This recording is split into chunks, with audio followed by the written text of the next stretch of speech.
For failure now. How are you supposed to follow that? That's good.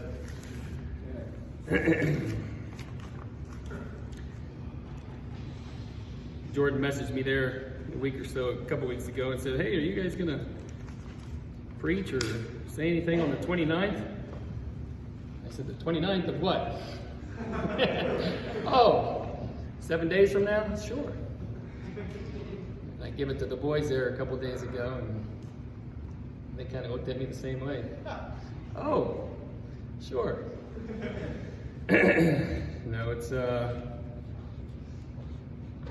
like Camden said there before, it's a blessing, man, to be able to have a group that we have, because there's a lot of people out there struggling, man. They don't have it, you know.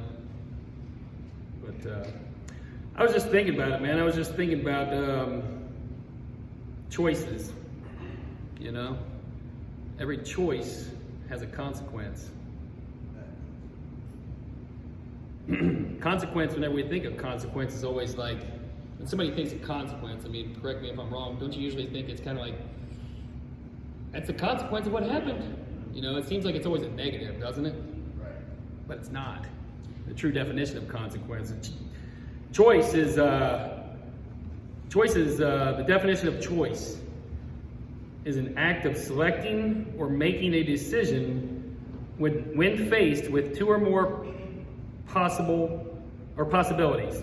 So choice is an act of selecting or making a decision when faced with two or more possibilities. Consequence is a result or effect of an action or condition. So it's not always a negative, right? It's a result of your choice, negative or positive. So if you go to Genesis, I'm just going to go through a couple different choices that people had to make and the consequences of their actions, whether it be good or bad.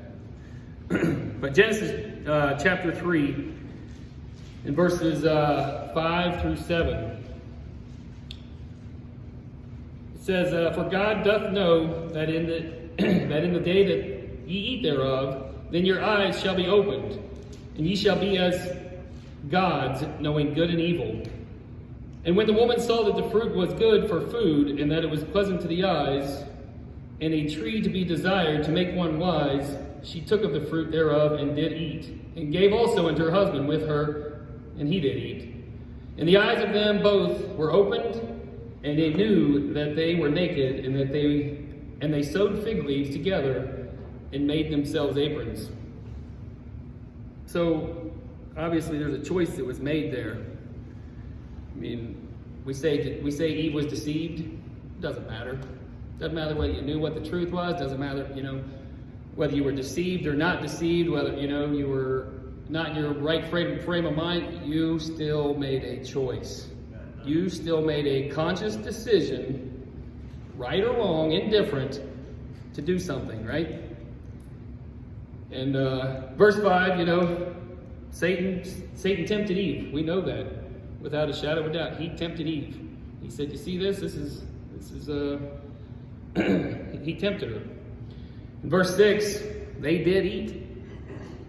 They did eat. They made that choice. Now we believe that she didn't know the consequences of it, the negative consequences of it, the same as he did. We believe that he definitely knew the negative consequence that would come from that choice that was made. But there is no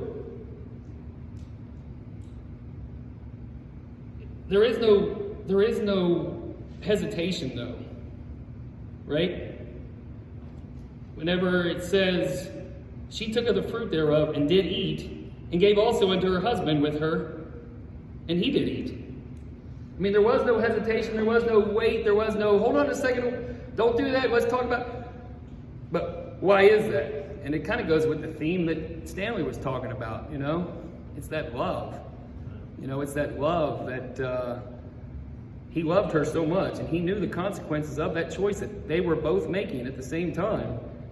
And he still went through with it, and he did eat, right?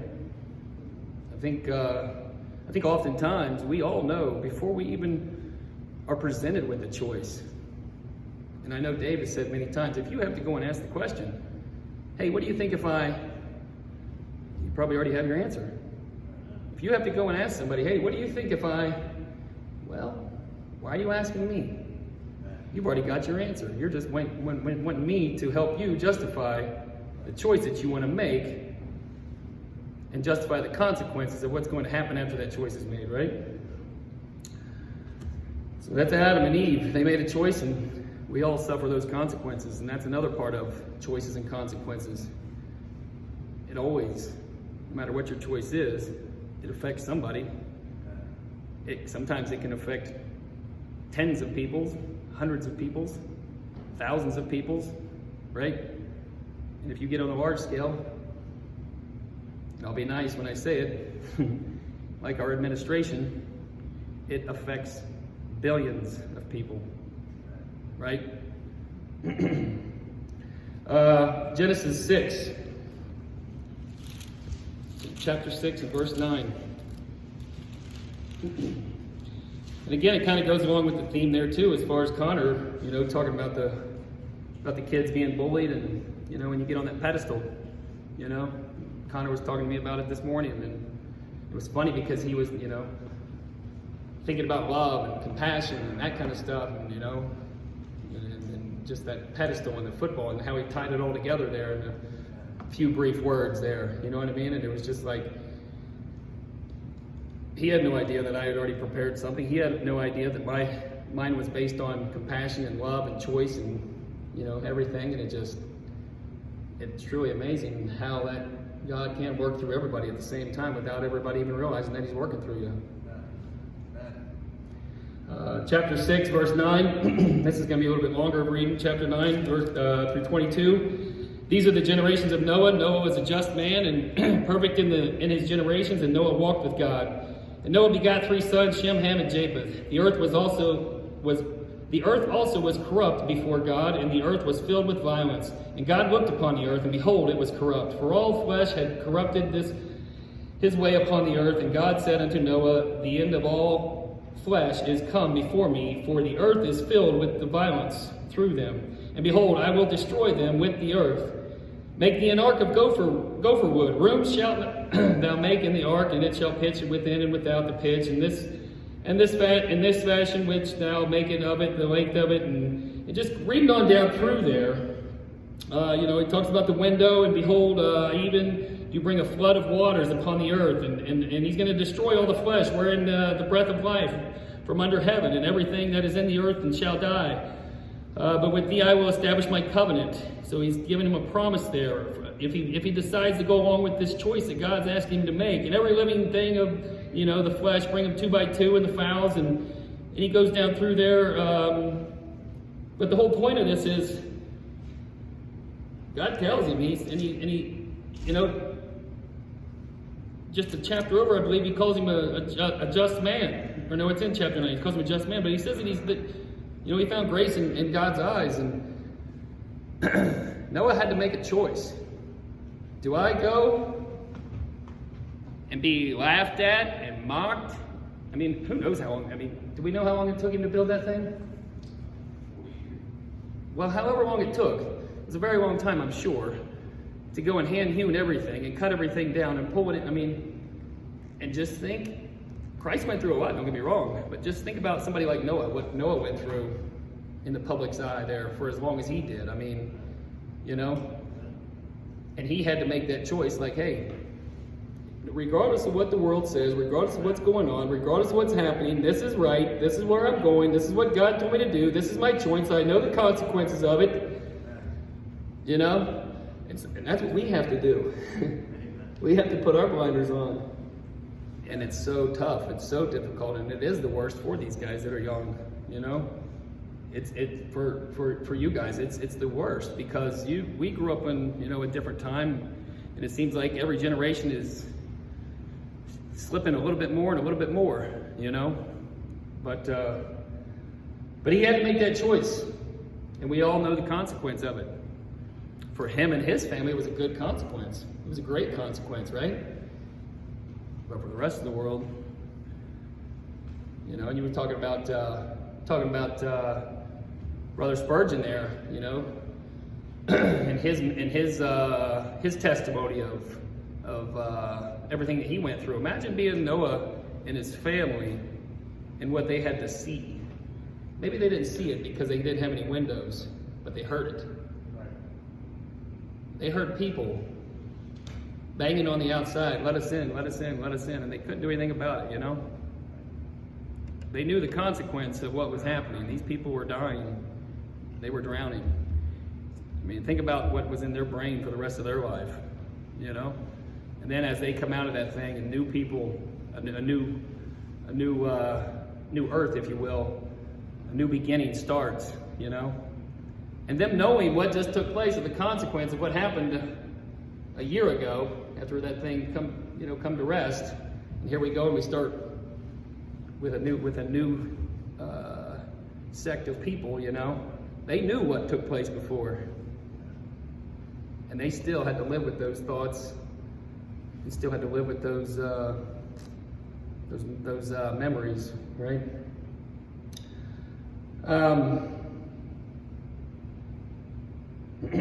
But he did what God told him to do. There was a choice that was made. There was consequences. There was a negative consequence, but there was also a positive consequence out of that thing. And it affected, I mean, who knows how many people was on the earth at that time? Hundreds of thousands probably, I would imagine. You know, if not millions, we don't know. Genesis chapter 22. And the thing is, I mean, you could stop every few chapters and make an illustration, you know? You really could. 1 through 12. It came to pass after these things that God did tempt Abraham and said unto Abraham, and he said, God, behold, here am I. And he said, take now thy son, thine only son, whom lovest thou, and give thee unto the land of Moriah, and offer him therefore a burnt offering upon one of the mountains which I will tell thee of. And Abraham rose up early in the morning and saddled his ass, and took 2 of his young men with him, and Isaac and his son, and clave the wood of burnt offering, and went to the place that God had told him. And then on the 3rd day Abraham lifted up his eyes and saw the place afar off. And Abraham said unto his young men, abide ye there with the ass, and the lad will go yonder. Worship and come again unto you. And Abraham took the wood of the burnt offering and laid it upon Isaac his son, which we all know that's another sermon in itself, right? He laid the wood on his son. And he took the fire in his hand and a knife, and they went both of them together. And Isaac spake unto Abraham his father, and said, my father. And he said, here am I, and my son. And he said, behold, the fire and the wood, but where is the lamb for a burnt offering? And Abraham said, my son, God will provide himself. There's a whole other sermon. A lamb for a burnt offering. So they went both of them together, and they came to the place which God had told him of. And Abraham built an altar there, and laid the wood in order, and bound Isaac his son, and laid him on the altar upon the wood. And Abraham stretched forth his hand and took the knife to slay his son. And the angel of the Lord called unto him, and, you know, put a stop to it, basically, right? You guys realize how old he is here, Abraham? I think he's 100 years old, if I remember right. I think he's 100 plus years old. How old do you think Isaac was? I mean, if we were guessing, whatever, whether he's 10 or 20, he was definitely a young lad, it says, right? Don't you think Isaac had a choice to make that day that we never even really talk about? Isaac had a choice. Do I take off running from my dad that's trying to kill me right now? Or do I trust him? Because I love him. Because I respect him. Isaac had to make a choice. And that's a tough one. Do I allow my dad? If I tried to bind Connor, wrap him up, tie him up, Connor would have to willingly allow me to bind him and wrap him up. It would be a fight. It would be a struggle. If I tried with Camden or Bryson, or even the girls for that matter, if I tried to bind one of those guys and wrap them up, after they know that we're going up here, and he asks the question, well, where's the lamb? Well, hold still. Let me tie you up. Isaac had to make a choice. And he didn't know what the consequences would be, like Abraham did, right? How could he have? He just knew that he trusted his father, and that he loved his father, and that he respected his father. And we all know the consequences of what took place there.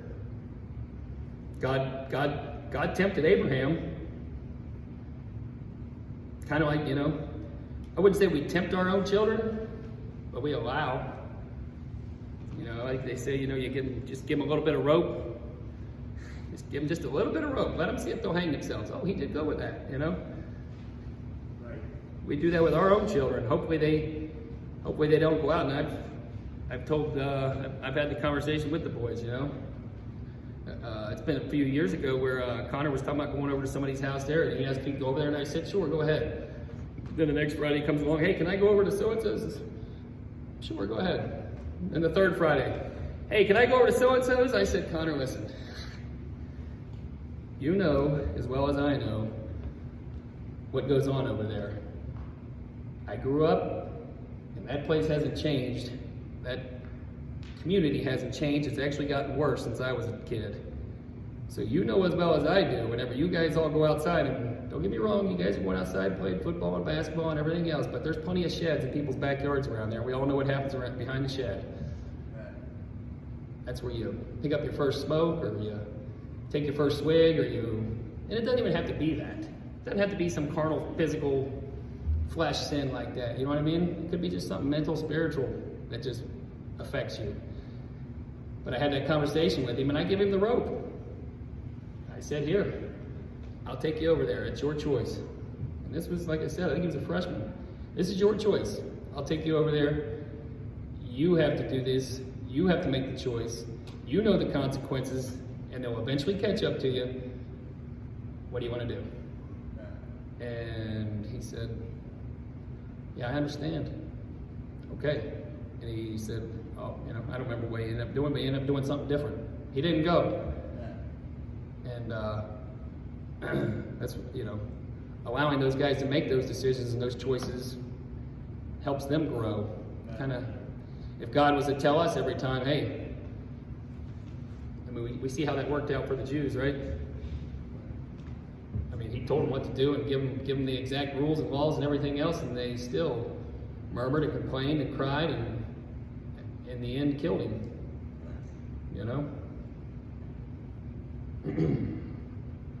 But the good thing about these three so far is that, again, there was no hesitation. There was no question asked. It was, they loved God, and they did it. Or except for Adam. Adam loved her, I should say. But the other two, they loved God and they did it. They did it because they loved God, right? And Isaac loved his dad, which is a picture of the father. Judges chapter 16, you got Samson, and he had a choice to make.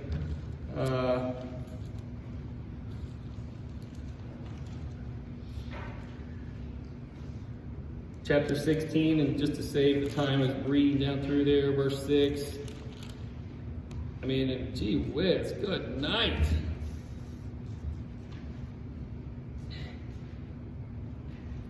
What a snake. Delilah said to Samson, tell me, I pray thee. Tell me, I pray thee, where thy strength lieth. Then in verse 10 again, after she goes and deceives him, verse 10, you mocked me. Tell me, I pray thee, where's your strength lieth? And then he goes and she tries to kill him again. Then verse 13, tell me. She keeps asking him, tell me. And he, what kind of love is that? Right. She tried to poison you 3 times and you're still saying, I love you and I'm going to keep you around. You're the woman for me. Right. Choices and consequences. But ultimately we know that the choice on his end didn't go so well. He loved her and his choice led to his death. Led to him eyes being plucked out and grinded mill, and in the end, collapse the building on himself there. And, I guess it's kind of up for debate whether he's there or not there, going to be there or not there with us, right? But the choice was made through love. And that's the biggest theme that I've heard today is the love.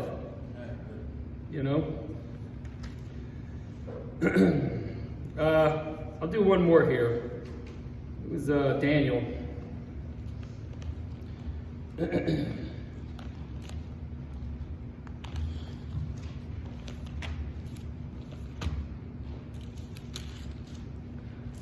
Daniel chapter 3.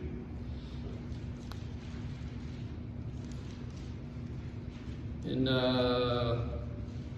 verse 13, he says, "Then Nebuchadnezzar in his rage and fury commanded to Shadrach, Meshach, and Abednego. Then they brought these men before the king." I went a little too far ahead there, but that's okay. We all know the story here where king says, "Come and bow," and they say, "We're not going to," whatever, right? And like Dave's made the illustration before there that,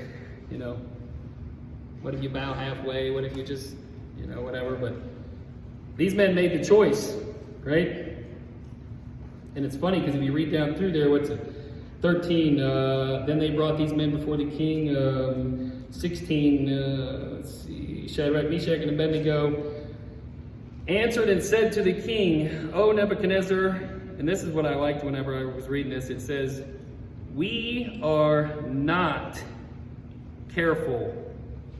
We are not careful to answer thee in this matter.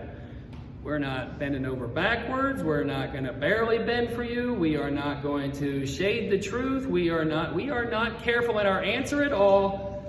We are sticking our thumb in your eye, biting our thumb at you, whatever you want to use. Forget you." Right? We are not careful in our answer. We are firm and solid, sticking together and I've heard them say 3 Hebrew boys before, but it's not boys, they're men. They're men.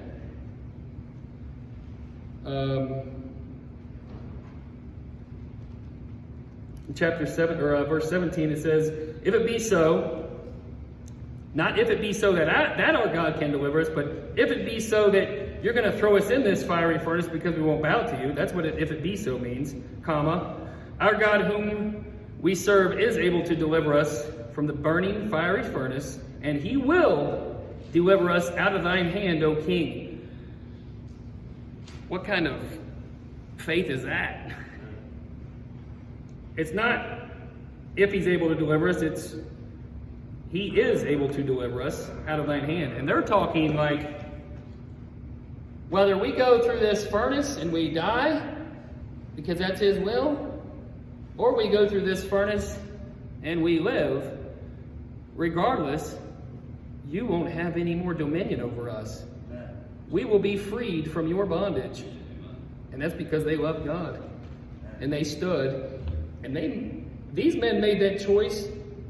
I mean, think about it like in their shoes, like you're walking through the city. I mean, it's not like all of a sudden, poof, here's a golden image. They knew that thing was coming. They knew, August 29th, here it comes. We're gonna have the golden image bow down day. I'm sure there was flyers going around, everybody knew it was coming. Right. They had already made that decision. They had already made that choice. They had already knew the consequences of those choices, because I'm sure that it was publicized. Anybody who doesn't bow down, because that's the last thing the king wants, is somebody that's going to go out there and make a mockery of him. He doesn't want to deal with that. He wants everybody to, he wants to be in control, right?